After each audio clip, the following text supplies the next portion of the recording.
Hello बच्चों, welcome to विज्ञान the path of success. I hope आप अच्छे होंगे। लास्ट क्लास में, लास्ट वीडियोस में जो हमने देखा था वो यूनिट एंड मेजरमेंट के बारे में देखा था, जिसमें हमने फिजिक्स को डिफाइन किया, देन फिजिकल क्वांटिटीज एंड उसके टाइप्स, फिर आगे हम जाकर के उसके टाइप्स में क्या डिफरेंसेस थे, उसके लिए क्या काम किया गया था, एंड फिफ्थ वर्ड आया था एसआई यूनिट। इसके बाद हम दो टर्म्स और को देखेंगे, जिसमें पहला टर्म है that is scalar quantity. Scalar quantity, अब होता क्या है स्केलर क्वांटिटी? ये बहुत यूजफुल है आगे आने वाले चैप्टर्स के लिए। तो इस स्केलर क्वांटिटी को हम डिफाइन करते हैं कि the quantity that has magnitude as well as unit is called scalar quantity.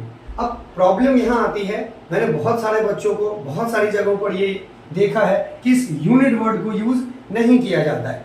तो ठीक है, तो जो एक्सप्लेनेशन आता है वो मैंने देखा है कि the quantity that has only magnitude is called scalar quantity. आप खुद से डिसीजन कीजिएगा कि क्या ये सही है या जो मैं कह रहा हूं आप उसको एनालाइज कीजिएगा। जैसे कि अगर मैं यूनिट वर्ड ना लगाऊं, जैसे अगर एग्जाम्पल पे ले तो 5 मीटर है, then the 5 will be the magnitude and meter will be the unit। अब इमेजिन करें कि आप किसी शॉप में गए, आपको किसी शॉप में जाना है। शॉप में जाने के बाद आपने कहा कि अंकल 5 सामान दे दो या 5 दे दो। अब वो पर्सन जो शॉपकीपर है, आपने उससे डिमांड किया मैग्नीट्यूड के टर्म में, सिर्फ मैग्नीट्यूड, यूनिट के टर्म में डिमांड नहीं किया कि भाई 5 दे दो। अब वो 5 तो बहुत सारी चीजें दे सकता है ना, 5 वो पीस दे सकता है, 5 मीटर दे सकता है, 5 फीट दे सकता है, 5 पैकेट दे सकता है, 5 केजी दे सकता है। हो सकता है गुस्से में तो 5 थप्पड़ भी दे दे कि पता नहीं क्या बात बोल रहा है। अब सिंपल सी बात समझिए, तो प्रॉब्लम यहां है कि सिर्फ मैग्नीट्यूड बोला जाता है। क्यों बोला जाता है? क्योंकि लोगों का मानना है कि भाई जो मेजरमेंट का तरीका वो तो कॉमन है, तो इसको यूज करने की जरूरत क्या है। लेकिन फॉर अ लर्नर, एक लर्निंग पर्सन के लिए हर एक टर्म, छोटे से छोटे टर्म को समझना जरूरी है। इसीलिए 5 के बजाय हम 5 मीटर बोलना पसंद करेंगे, तो सामने वाले को भी समझ में आएगा और आपको भी समझ में आएगा। तो हम फिर से समझेंगे कि एक ऐसा क्वांटिटी जिसके पास क्या हो, मैग्नीट्यूड हो, मतलब नंबर है, एंड उसके पास क्या हो, यूनिट हो। यानी उस नंबर को आइडेंटिफाई करने के लिए कि वो नंबर किस चीज के लिए है, उसको हम क्या कहेंगे, यूनिट कहेंगे, क्योंकि ये मापने का क्या है, स्टैंडर्ड है। चलिए अब आगे की ओर चलते हैं। आई होप आपको स्केलर क्वांटिटी समझ में आ गया होगा। चलिए अब हम एक दूसरे टर्म की तरफ चलते हैं, जिस टर्म को हम कहते हैं वेक्टर क्वांटिटी। वेक्टर क्वांटिटी, इस वेक्टर क्वांटिटी को हम किस तरह से एक्सप्लेन करेंगे? तो वेक्टर क्वांटिटी के बारे में हम कहते हैं कि द क्वांटिटी दैट हैज, यहां पर आप इंग्लिश को थोड़ा सा इग्नोर कीजिएगा, क्योंकि साइंस में सिर्फ एक्सप्रेशन मैटर करता है, इंग्लिश मैटर नहीं करता। ध्यान रखेंगे, आप ज्यादा इंग्लिश की तरफ फोकस करेंगे तो आपको हो सकता है कि आप एक्सप्लेन करने में गड़बड़ कर जाए। तो हमारा काम in the terms of science सिर्फ एक्सप्लेन करना है, जिससे जो सामने वाला इवेल्युएटर है या कोई भी पर्सन है जिसे आप साइंस समझा रहे हैं वो इजिली समझ जाए। ध्यान देंगे, the quantity that has magnitude, unit as well as direction. इसका मतलब कि एक ऐसा क्वांटिटी जिसके पास मैग्नीट्यूड भी होता है, मेजरमेंट करने के लिए उसके पास यूनिट भी होता है, एंड उसके पास एक पर्टिकुलर डायरेक्शन भी होता है। जब ये 3 चीजें उसके पास आ जाती हैं, तब वो क्या हो जाता है, वेक्टर क्वांटिटी हो जाता है। क्लियर है?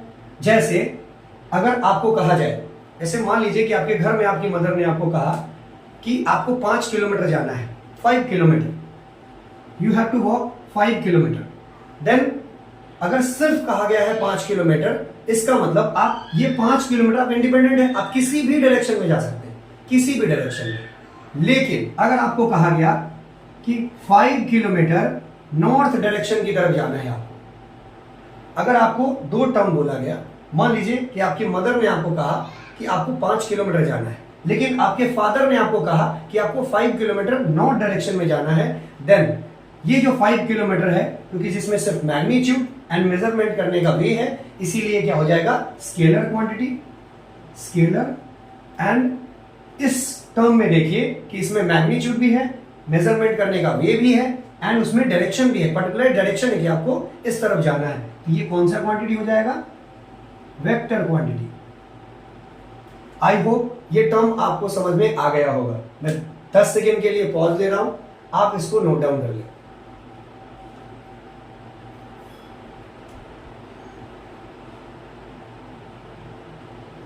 आई होप आपने नोट डाउन कर लिया होगा।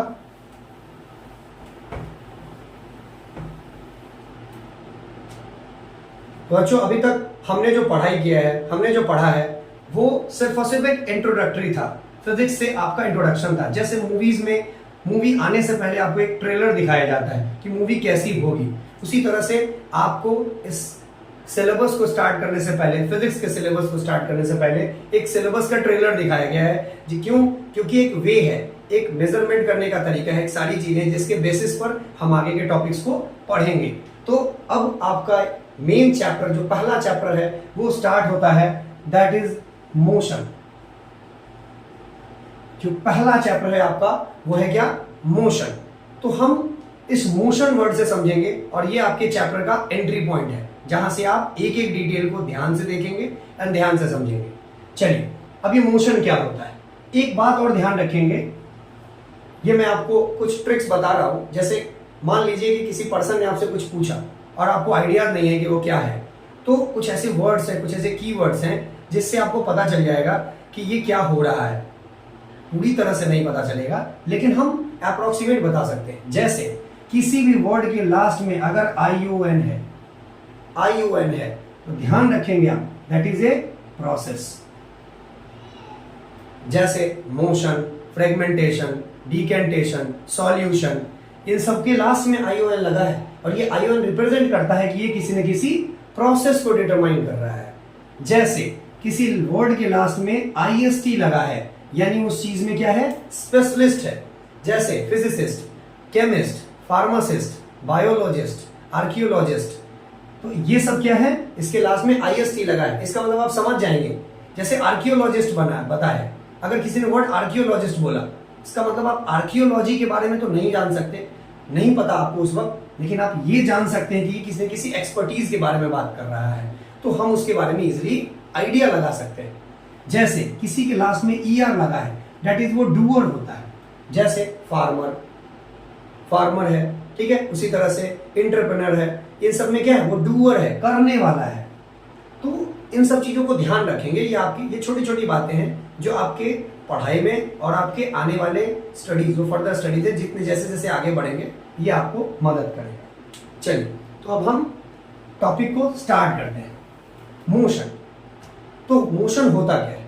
तो सिंपल टर्म में अगर समझे तो मोशन होता है कि जब भी कोई ऑब्जेक्ट या बॉडी, फिजिक्स के टर्म में हम हमेशा ऑब्जेक्ट और बॉडी की बात करेंगे, तो जब भी कोई ऑब्जेक्ट या बॉडी अपना पोजीशन चेंज करेगा, जब भी कोई बॉडी या ऑब्जेक्ट अपना पोजीशन चेंज करेगा और उसे चेंज करने में कुछ न कुछ समय लगेगा, टाइम सबके लिए बराबर है, तो जब भी कोई काम होगा तो समय तो लगेगा ही लगेगा। तो when an object changes its position with respect to time, then it is known as motion.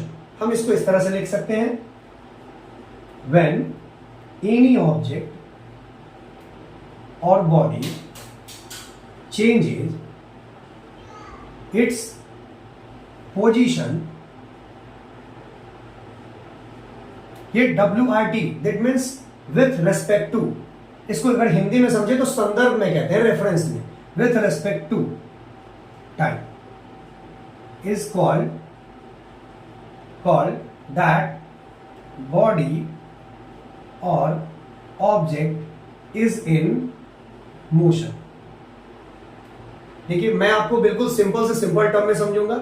मेरा मानना यह है कि जिन चीजों को आप तोते की तरह रटे नहीं, फिजिक्स आप तोते की तरह रट नहीं सकते हैं। फिजिक्स को समझने का एक ही वे है, फिजिक्स को जानने का एक ही वे है कि आप उसको समझें और बाहर के एनवायरमेंट से रिलेट करें। आप जितना बाहर के एनवायरमेंट से उसको रिलेट करेंगे, फिजिक्स उतनी आसानी से आपको समझ में आएगा।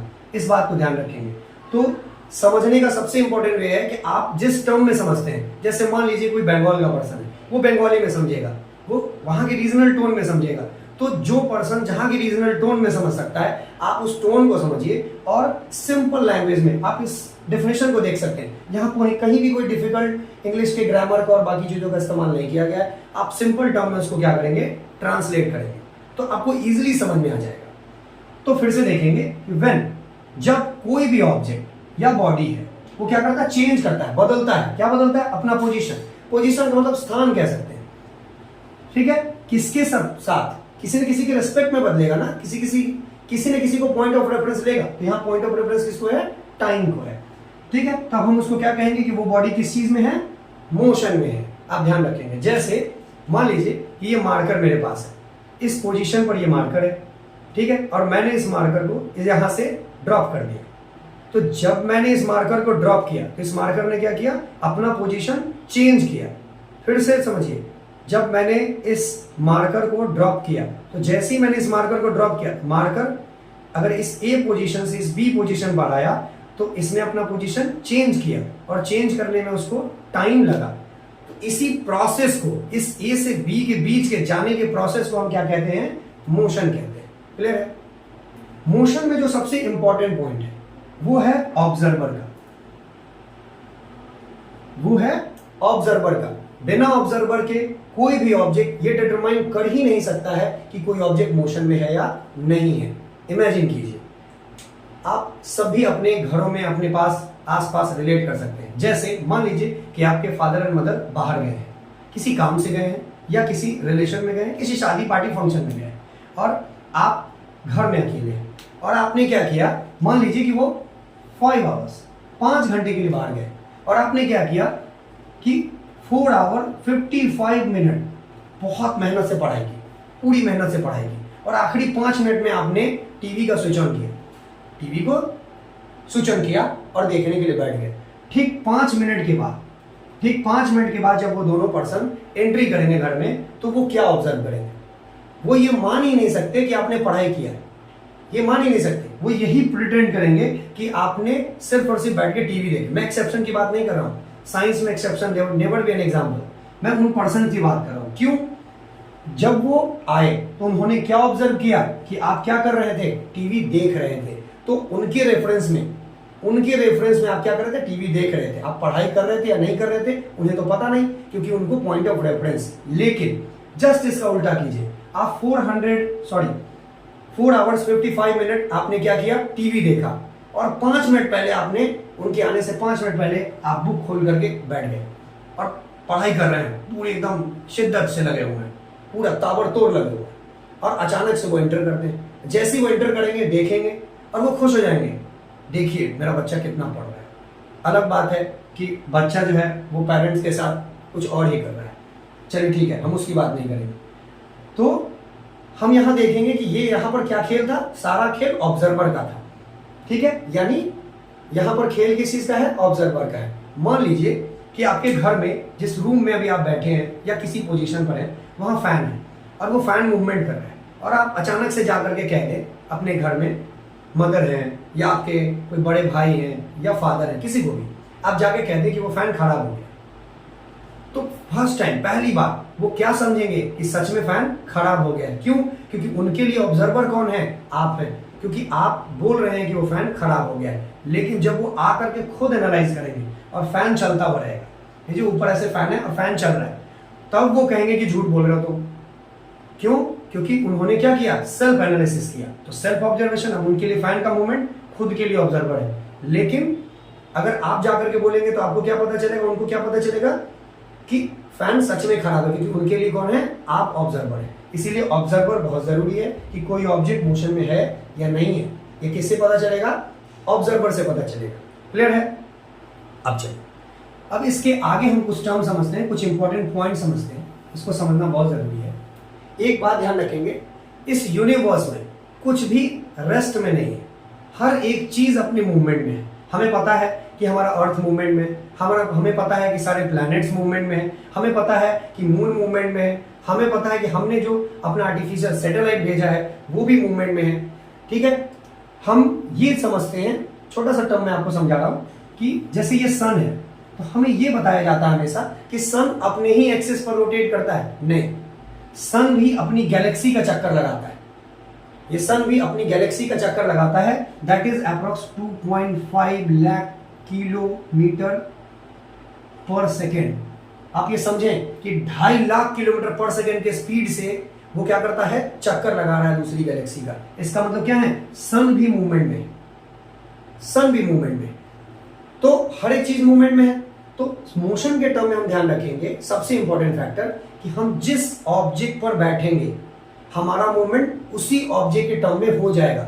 मान लीजिए कि हमारे पास ये कार है और हम कार में बैठे हैं, तो हमारा मोशन कैसा होगा, जैसा कार का मोशन होगा। अगर कार का मोशन 100 किलोमीटर पर आवर है तो हमारा मोशन भी 100 किलोमीटर पर आवर है।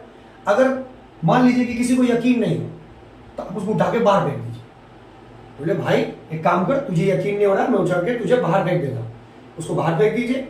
जैसे वो बाहर जाएगा तो बॉडी के जितने भी ऑर्गन हैं, जितने भी पार्ट्स हैं, बोन, स्केलेटन, जितनी चीजें, वो सब बिल्कुल ऐसा लगेगा जैसे अलग अलग हो गए। क्यों? क्योंकि मोशन का इंपैक्ट पड़ेगा उस पर, टूट जाएगा। समझने वाली बात यह है कि वो इंपैक्ट पड़ेगा इस पर। ये इंपैक्ट क्यों पड़ेगा? क्योंकि जिस ऑब्जेक्ट पर हम बैठे थे उसी ऑब्जेक्ट के स्पीड में हो गए हैं। दूसरे सेंस में अगर हम समझे तो अगर कार पर मूवमेंट करते हैं और कार में हम बैठे हैं, तो कार अगर एक जगह से दूसरी जगह जा रही है, तो जब एक जगह से दूसरी जगह कार जाएगी तो हम भी इस जगह से इस जगह पहुंचेंगे। तो अगर ये मूवमेंट में और हम मूवमेंट में नहीं होते तो कार सिर्फ चली जाती, हम दूसरी जगह रह जाते हैं। तो ध्यान रखेंगे इस बात को कि हम जिस ऑब्जेक्ट पर बैठे होते हैं, मेरा मोशन या आपका मोशन या हम सबका मोशन उसी ऑब्जेक्ट पर होता है। तो फिर आपके मन में सवाल आएगा कि सर हम तो एक दूसरे के रेस्पेक्ट में, हम जब अपने दोस्तों के बीच में अपने घर में बैठे होते हैं तब तो रुके हुए होते हैं। वो ऐसा होता है कि जैसे ये अर्थ है, ये अर्थ है, अब इस अर्थ पर ये हमने 6 पॉइंट्स लिए। इस 6 पॉइंट्स में हमने ये क्या किया है, 6 पॉइंट्स लिया है। मान लीजिए ये 6 पॉइंट, 6 मेंबर है आपके घर में, तो इस अर्थ का मूवमेंट जितना हो रहा है वो इसके लिए भी वही है, इसके लिए भी वही है, इसके लिए भी वही है और इन 6 के लिए वही है। जब सबका मूवमेंट सबके लिए कॉमन है, एक जैसा है, तो कोई भी एक दूसरे के रेस्पेक्ट में मोशन में दिखाई नहीं देता है, रेस्ट में होता है। लेकिन यहां से एक पर्सन उठे और चलना शुरू कर दे, यहां से एक पर्सन उठे चलना शुरू कर दे, तो इसने अपने स्पीड में क्या किया, कुछ प्लस किया, इंक्रीमेंट किया अपने मूवमेंट में, अपने मोशन में, अपने पोजीशन चेंज करने में इसने क्या किया, कुछ एडिशन किया है, इसीलिए वो हमको चलता हुआ दिखता है। ये चीजें अभी हम आगे समझेंगे। तो क्लियर है, इस बात को ध्यान रखेंगे आप कि कोई भी ऑब्जेक्ट हमेशा मोशन में रहेगा। दुनिया में हर एक चीज मूवमेंट में है। हम जिस ऑब्जेक्ट पर होते हैं हमारा मोशन उसी ऑब्जेक्ट के अकॉर्डिंग हो जाता है। उम्मीद है आपको ये बात समझ में आ गई होगी। चलिए अब आगे की ओर बढ़ते हैं। अब मैं एक फिगर ड्रॉ करूंगा। वैसे फिगर में मैं ड्राइंग करने में मैं उतना अच्छा तो नहीं हूं, पर मैं आपको जो टर्म समझाऊंगा आप उस टर्म पे फोकस करेंगे इंस्टीड ऑफ ड्राइंग। तो मान लीजिए मैंने एक व्हीकल बनाया,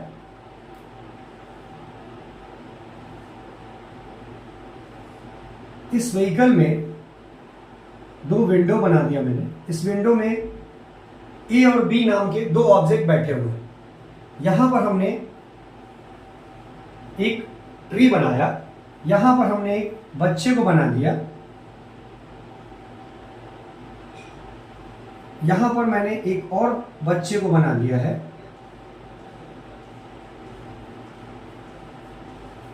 और यहां पर हमने एक और ट्री बना दिया है। तो ए बी, यहां पर ये सी है, ये डी है, ये ई है और ये एफ है। तो हमने ए बी, ये पोजीशन सी है, ये पोजीशन डी है, ये पोजीशन ई है एंड ये पोजीशन एफ है। तो हमने ये 6 पोजीशन लिए, यानी 6 ऑब्जेक्ट्स को ले लिया है। और ये कार मूवमेंट में है, ये कार मूवमेंट में है। तो ध्यान से समझेंगे कि जब ये गाड़ी आगे जा रही है, जब ये गाड़ी का मूवमेंट, इस व्हीकल का मूवमेंट आगे की तरफ होगा, तो जैसे जैसे, ध्यान से समझिए कि जैसे जैसे ये ऑब्जेक्ट आगे की तरफ बढ़ता जाए, इस टर्म में समझिए कि जैसे जैसे ये ऑब्जेक्ट इस पोजीशन को, इस पोजीशन को, इस पोजीशन को, इस पोजीशन को जैसे जैसे छोड़ेगा, इस पोजीशन को जैसे जैसे छोड़ेगा, तो ये पेड़ इसको कैसा दिखेगा, पीछे की ओर जाता दिखेगा, ये आगे की ओर जाएगा। अगर कोई पर्सन ऐसे आ रहा है, अगर कोई पर्सन, ध्यान से समझेंगे, ये पर्सन ऐसे आ रहा है, ये पर्सन ऐसे ही है, ये ऐसे आ रहा है, तो ध्यान से देखिए, ये ऑब्जेक्ट आगे जा रहा है, तो इसके लिए, इस पर्सन के लिए ये ऑब्जेक्ट कहाँ जा रहा है, पीछे जा रहा है। ध्यान रखिए, तो ये ऑब्जेक्ट जो ए है, जब ये ऑब्जर्व करेगा, या ये जो बी है ये ऑब्जर्व करेगा, तो ये क्या ऑब्जर्व करेगा कि ए और बी के रेस्पेक्ट में ये जो सी वाला है कहाँ जा रहा है, पीछे। फिर ये आगे आएगा, ये डी वाले को ऑब्जर्व करेगा, इस डी वाले के लिए भी ए और बी क्या है, आगे की ओर जा रहे हैं, और ए और बी क्या है, ये भी आगे जा रहे हैं। इन दोनों एक दूसरे के रिस्पेक्ट में, जो बाहर खड़ा है उसके लिए भी मोशन में दिखेगा और इसके लिए भी मोशन में दिखेगा। अगर ये मोशन में ना दिखे तो ऐसा तो होगा नहीं कि ये भी मोशन में दिखेगा और ये भी मोशन में दिखेगा। ऐसा होता तो हम मान लीजिए कि ए पोजीशन से बी पोजीशन पर जा रहे हैं, तो ए पर भी मुझे ये दिखाई देगा, बी पर भी दिखाई देगा। ऐसा तो कभी होता नहीं है कि जिस पेड़ को हम छोड़ देते हैं वो पेड़ आगे भी दिखाई दे, वो पेड़ और आगे दिखाई दे, तो ऐसा होता नहीं है ना। अगर ए इस पोजीशन पर से छूट गया तो ये पोजीशन छूट गया, अब वो आगे ही मिलेगा हमको दूसरा ऑब्जेक्ट, फिर तीसरा ऑब्जेक्ट, फिर चौथा ऑब्जेक्ट। क्लियर है? तो जब भी कोई ऑब्जेक्ट मूवमेंट कर रहा है और बाहर में कोई ऑब्जेक्ट रेस्ट में है और ये ऑब्जेक्ट मूवमेंट में है, तो इस ए के लिए भी ये डी मोशन में है और डी के लिए भी ये मोशन में है। क्लियर है? उम्मीद है आपको ये टर्म समझ में आया होगा। लेकिन जब ये ए और बी आपस में एक दूसरे को देखेंगे, जब ए और बी एक दूसरे को आपस में देखेंगे तो आपको ये दिखेगा, इस बात को ध्यान से समझेंगे, आपको ये दिखेगा कि ये दोनों एक दूसरे में रुके हुए हैं। जैसे गाड़ी में दो दोस्त बैठे हुए, कार में दो दोस्त बैठे हुए, तो ऐसा तो होता नहीं है कि एक दो सीट फाड़ करके शीशा तोड़ करके आगे चलना गया, ऐसा तो होता नहीं है। ये ऑब्जेक्ट भी रुका होता है, ये ऑब्जेक्ट भी रुका रहता है। आंटी निर्मला ने 100 के स्पीड में कोई ब्रेक मार दी, ब्रेक लगा है, आपका 2 सीट बेल्ट लगा है, आपने नहीं लगाया, तो आप एकदम सुपरमैन की तरह एकदम उड़ते हुए शीशा उसा तोड़ते हुए किसी और को बचाने पहुंच जाएगा कि भाई मैं आ गया हूं। उस वक्त आपको दोस्त आपको कहेगा देखो मेरे रेस्पेक्ट में तुम किस में आ गए, मोशन में आ गए। क्लियर है? तो एक दूसरे के रेस्पेक्ट में ये मोशन में नहीं है, रेस्ट में है। क्यों? क्योंकि इनका स्पीड क्या है, कॉमन है। सेम वैसे ही इस डी और ई को देखें, जब इस डी और ई को देखेंगे आप तो इस डी और ई के रेस्पेक्ट में भी एक दूसरे में वो क्या है, रेस्ट में है। क्यों? क्योंकि ये अर्थ पर है और अर्थ पर है तो अर्थ का मोशन भी कॉमन में है। क्लियर है? लेकिन एक दूसरे के रेस्पेक्ट में क्या है, ये मोशन में है। तो आप ये समझ सकते हैं कि एक ही पोजीशन पर, एक ही पॉइंट पर, एक ही ऑब्जेक्ट के लिए कोई दूसरा ऑब्जेक्ट मोशन में है और कोई तीसरा ऑब्जेक्ट रेस्ट में है। खेल किसका है, ऑब्जर्वेशन का। इस ए ने ऑब्जर्व किया कि ये वाला का स्पीड मेरे स्पीड के कॉमन है, यानी मेरे मोशन के कॉमन है, लेकिन इस डी वाले का जो मोशन है ये इसके साथ कॉमन में नहीं है। तो हम इसको समझेंगे कि ए के लिए बी रेस्ट में है लेकिन ए के लिए डी मोशन में है। तो आई होप आपको ये टर्म समझ में आ गया होगा। तो आज हमने क्या क्या पढ़ा है, आज हमने पढ़ा scalar quantity, vector quantity and motion. ये मोशन समझना बहुत जरूरी है क्योंकि आगे आने वाले हर चैप्टर, अगर आपका force and laws of motion को ले या फिर आपका ग्रेविटेशन को ले, वर्क एनर्जी पावर को ले, चाहे साउंड को ले, इस मोशन को समझना बहुत जरूरी है। इसलिए मैंने बहुत डिटेल में एक एक चीजों के डेप्थ में जाकर के आपको समझाने की कोशिश की है कि ये मोशन होता क्या है और ये मोशन हो कैसे रहा है। आई होप अब जब आप अगल बगल में कहीं भी मूवमेंट करेंगे, आसपास में कहीं भी मूवमेंट कर रहे हैं, तो आप ये ऑब्जर्व करेंगे। साइंस में आपको बाहर से देखने की चीज है। जब आप मूवमेंट करें तो आप ये बात करें कि अच्छा मेरे रेस्पेक्ट में आप मोशन में हो, मेरे रेस्पेक्ट में आप रेस्ट में हो। तो टॉपिक्स आपको बुक के पढ़ने के बजाय आपको इन्वायरमेंट में जल्दी समझ में आएगा। ठीक है, चलिए, तो आप इन चीजों को बहुत अच्छे से ध्यान से पढ़ेंगे। तो आज के लिए इतना ही काफी है। तो अगर ये वीडियो आपको एक बार में समझ में नहीं आया, आप इसको दोबारा देखेंगे। एंड अगर आपको वीडियो पसंद आए तो लाइक करें, सब्सक्राइब करें एंड शेयर करें और बेल आइकन को क्लिक कर दें ताकि जब भी कोई वीडियो अपलोड हो सबसे पहले आप तक पहुंचे। ओके, तब तक के लिए गुड बाय।